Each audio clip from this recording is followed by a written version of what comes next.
And hello, Nats fans, and welcome back to another episode of the DoDcast Postgame Show.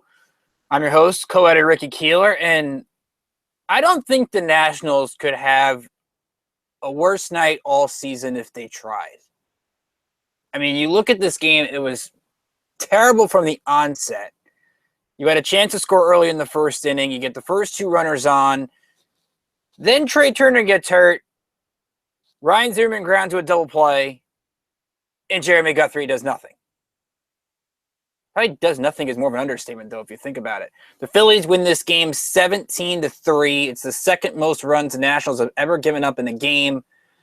And I think now at some point, the Jeremy Guthrie experiment's over with. I think that's safe to say when you talk about Guthrie just not looking good in any of these games. And I think when you, at least in this game, gives up 10 runs before couldn't even get out of the first inning. Now, I put a game out there on Twitter during the game. I went back to May 25th, 2015. Guthrie last pitched in the majors in 2015. Now, I live in New York. I remember Guthrie against the Yankees, and I remember this game vividly. 1 inning, 11 runs, 9 hits, 1 strikeout, 3 walks. This game's kind of similar when you look at the line for Guthrie. He goes 2/3 of an inning. So unlike the one against the Yankees, he didn't even finish the first inning. 10 runs, 6 hits, 4 walks. He walked the pitcher. So when you're walking the pitcher and you can't get out of the first inning, it's not your night. And I'll go back to this again. The decision by Dusty Baker and the Nats front office to not go to a long man in the bullpen's a mistake. And you're going to think back over the next week or two and wonder why this bullpen is tired. Because they're overused. Because you need a guy that can go out there and pitch 3-4 innings and and your starter has a bad night. They don't have that right now. So, you guys an opportunity to chime in. Of course, we're waiting to hear about the news on Trea Turner and even Sean Kelly. You can send a question into the chat if you're on the YouTube page right now. Feel free to send a chat. I'm in the chat room. You could also tweet me on Twitter at DistrictOnDeck or at Rickinator555. Believe it or not, there were actually some positives in this game. Daniel Murphy, another great night at the plate. He goes 3 for 4. Murphy's got 11 hits in 5 games. He's had a multi-hit game in all 5 games. And when you think about where this guy was, not getting practically any at-bats in the World Baseball Classic, everybody was concerned about what Daniel Murphy would do in April. I know it's only 5 games. It's a bad sample size, but he's been amazing. He had the nice home run yesterday against Velasquez. He actually tattooed the ball. And he's out there now getting doubles. He's getting base hits. He's doing a little bit of everything. And I think that's what makes Murphy so impressive. I mean, you wonder if he had found this swing change earlier in his career, how much better of a career he would have. But he does have a good night, 3 for 4. I think Anthony Rendon might have had some moments where he's now back into the swing of things. He had a couple of hits late. Yes, it's in garbage time, but maybe Rendon found his swing a little bit. Jason Worth continues to beat up on the Phillies a little bit. Couple more RBIs tonight. Base hit that got the Nats on the board in the 4th inning, then single in the 6th and got thrown out at second. But Worth is hitting the ball well. I think 5 RBIs in 2 games against the Phillies. I think he's had an RBI in, I think, 3 straight games. So Worth is actually fine way to hit the ball. But the big story and what we're waiting on from the clubhouse, and we'll try to stay here as long as we can until we get some news, is Trea Turner. Turner led off the game with an infield single. It was great to see him actually get a hit or two. Adam Eaton works a walk because that's what he usually does. He works walks. But then 2 batters later, Murphy gets the base hit to right, and you're thinking Trea Turner's going to score. The Nationals going to take a 1-0 lead, and they're going to have success against Aaron Nola, which Nola finally beat the Nats for the first time in his career in 7 starts. But then you see Turner kind of hesitant on going home, and then you hear from Dan Coco during the game that he's pointing to a hamstring, and Turner immediately leaves the game. And you got Wilmer Difo playing short. You never really want Wilmer Difo. I mean, I like the move to keep Difo, but at the same time, I didn't like Dusty's answer to it pregame. Oh, I wanted to keep Difo so I can play Stephen Drew. Right now, I think Diffo needs the regular reps more than Taylor does. Michael Taylor, if you missed it pregame, got option to AAA for Jeremy Guthrie. Taylor does need at-bats, but at some point, when are we going to realize, and I know Michael Taylor's got so much talent, but what is he? When you think about it, what kind of talent does Michael Taylor actually have? He has great potential. Potential has never turned into anything. Filling in for Ben Revere last year, filling in for Denard Span 2 years ago. It just has not been there. And you wonder when it's going to get there. So keeping Diffo might have actually been a blessing tonight because at least you had a guy that could play shortstop for the rest of the game. And I think another great thing, maybe not a great thing for you guys watching on Twitter with me, that I know all of you wanted a position player to pitch. Everybody was trying to figure out who that position player was going to be. It ended up being nobody. So I'll give Dusty Baker this. He found a way to get through this game without a player. But Andy Romero was terrible in the first inning. You thought he couldn't get out of that after he took over for Guthrie. Oliver Perez was like batting practice. He gave up 3 runs in 2 innings, including a home run to Andres Blanco. Sean Kelly gave up a home run in the 8th inning. Even Sean Kelly, we'll have to find out about him. He had to see the trainer in the 8th inning. So when Sean Kelly's seeing the trainer now, he did say that he was fine, and that's why he stayed in the game. But after how Sean Kelly's season ended last year, and now he has the trainer out in Game 5 of the season, I'm going to be concerned about Sean Kelly. The Nats don't exactly have a lot of quality arms they can turn to. Sure, they have Matt Gray. Sure, they have Rafael Martin.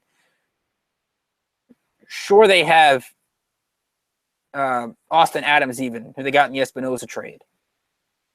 But they don't really have that high-impact arm in their system. They just don't. And that's going to be an issue going forward. We have found out in the last 3 games, maybe isn't as good as we thought it would be. Maybe it's not as good in terms of the depth that they have because the depth isn't showing up at this point. And you're getting a case where you're just trying to get innings out of everybody now. Sammy Solis has been used a ton. Blake Trinan's been used a ton, as Ron talked about yesterday. Coda Glover has even been used, I don't think as much as Solis and Trinan, but a fair amount. These guys have to get outs. And for Jeremy Guthrie not even finish the first inning is a bad thing. Now, I don't know what Dusty's going to say post-game. This is a game where you have to just shake it off and play the next day. You have to. You can't let this game affect how the season goes. Yes, it's an embarrassing loss. It's embarrassing to give up the 2nd most runs in a game in the history of the Nats franchise. I think the Marlins had 18 runs a few years ago, as Mark Zuckerman pointed out. But it's one game. It's one game of 162. The Nats are still 3-2. They still have a chance to win the series tomorrow. In the end, it's in the big picture of things, it's not that big a deal. It's just not. We want to sit here and overreact, and we can. But at some point, what is it worth? Is the question. We want to hear from you. So if you have a question, send it over to the chat here. Ron chimes in saying Kershaw gave back-to-back dingers tonight. I mean, everybody has bad days. Hey, I'm telling you, the Rockies, Nats are going to go see them at the end of the month. They look pretty good. I think Arenado hit a home run off Kershaw tonight, too. So he's off to a good start this year. Let's go around the division a little bit. Atlanta Braves lost 6-4 to the Pittsburgh Pirates in their game tonight. Pirates got an RBIs from Jordy Mercer and Josh Harrison. R.A. Dickey had a pair of RBIs for the Braves, but he lost his Braves debut and out in Citi Field. The Marlins actually lead the Mets 8-1 that game in the bottom of the 9th. So Miami looking like they're going to win the first 2 games at Citi Field, which would, I believe, make the Marlins and Nationals tied at 3-2. Now, again, it's early. Way too early to look at standings. But you got to think that game on, was it Thursday, kind of helped the Marlins from going in a tailspin. Because we were on the verge of 0-3 going to Citi Field. Now, yeah, they played Zach Wheeler and Robert Gazelman, but they found a way to win the next couple of games. They'll face Noah Syndergaard tomorrow. So Miami, in the end, it looks like they'll get the win, and they'll be tied with the Nats at 3-2. Mets and Phillies will be 2-3, 1-4. Now we have an update. Here's Chelsea James's point on Trea Turner. Dusty said Trea Turner pulled the hamstring, but trainer said it is not too bad. No defect in the muscle. Dusty said thinks out a couple days. And that's the best news you could get. Because you can make the case that if you need the extra arm, you can put Trea Turner on the 10-day DL and get the extra arm in. But I don't think the Nats will do that. If it is a couple of days, they'll play Wilmer Difo tomorrow.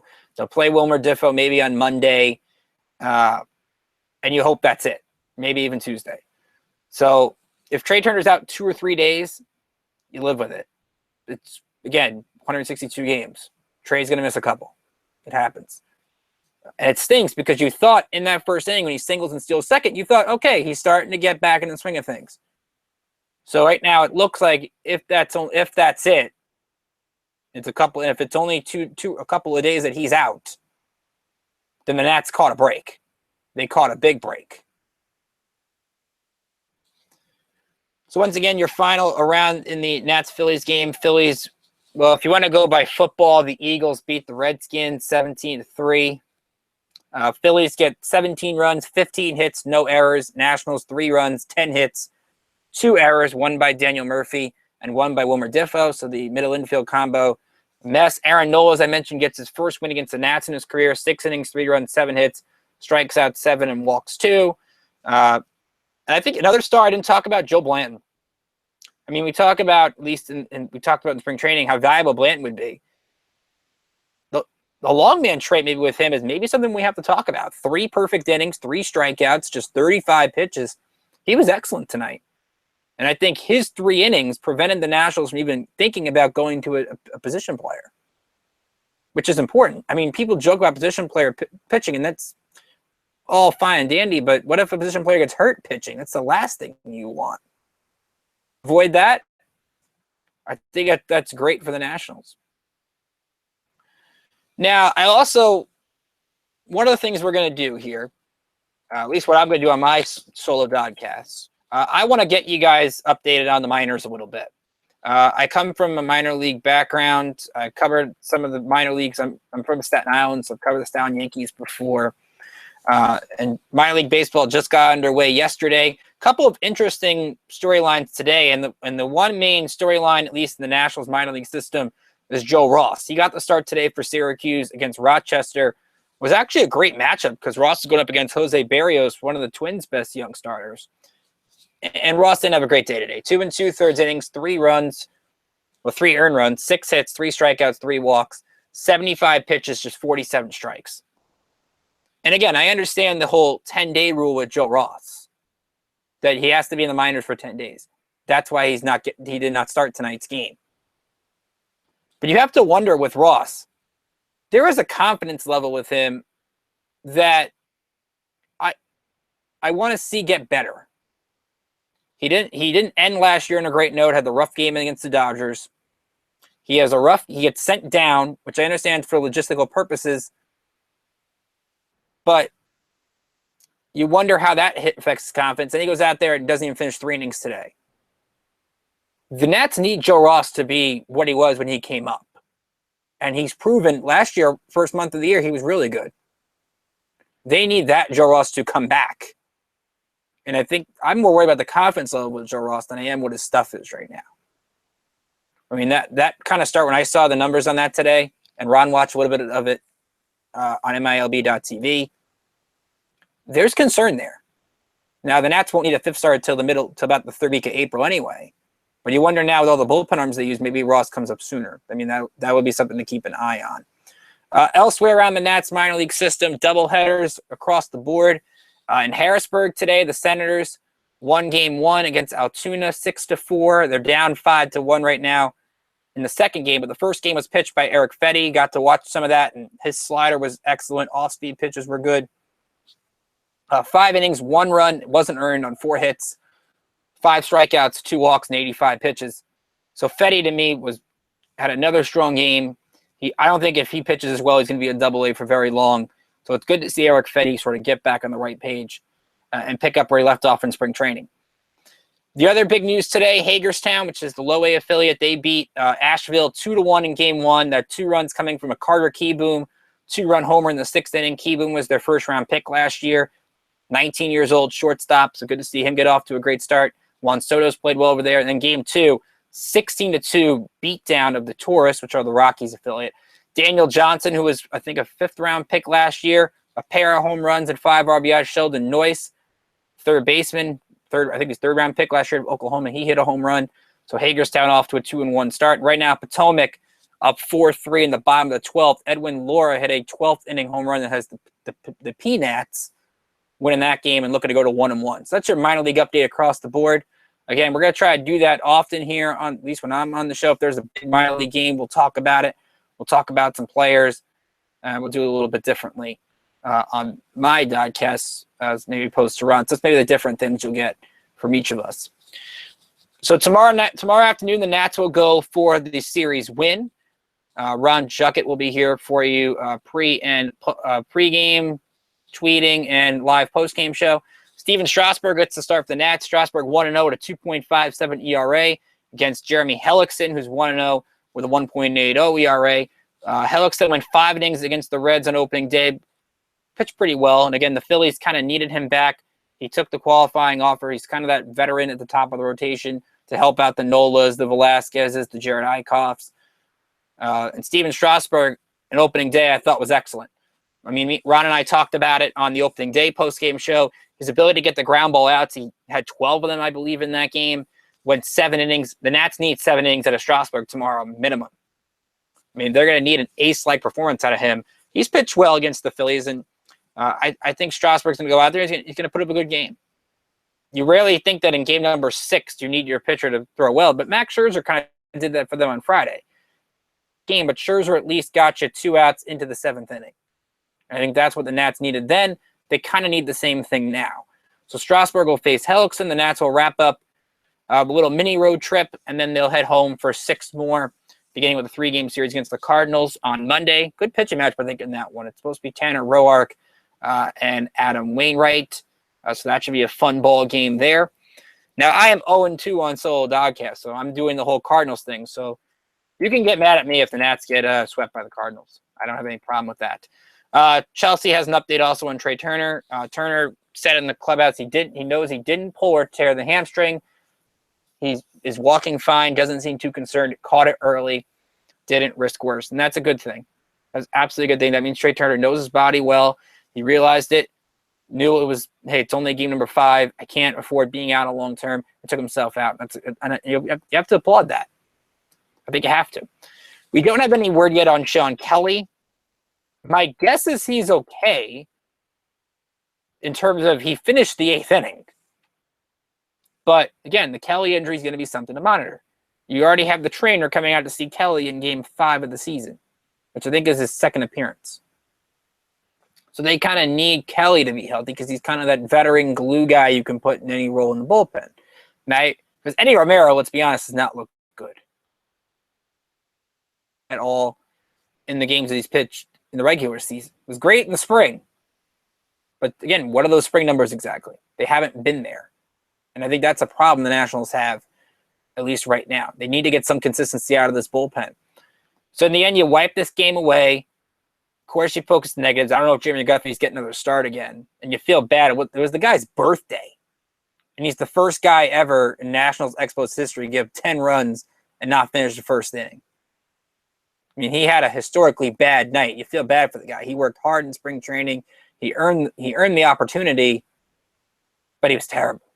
There's no way to sugarcoat this one. It was a mess. And sadly, I don't know if he's going to get another game again. Not after that one. That'd be tough. But worth it a couple RBIs. Ryan Zimmerman drove in another run. He's hitting 300. Of course, his double play, the bases loaded. Something with Ryan Zimmerman and bases loaded just doesn't add up. It just doesn't. He's 0 for, I think, his last 13. He was 0 for 11 last year. I think he's 0 for 2 or 0 for 3 so far this year. There's something with, I think it's gotten in the guy's head that he can't hit with bases loaded.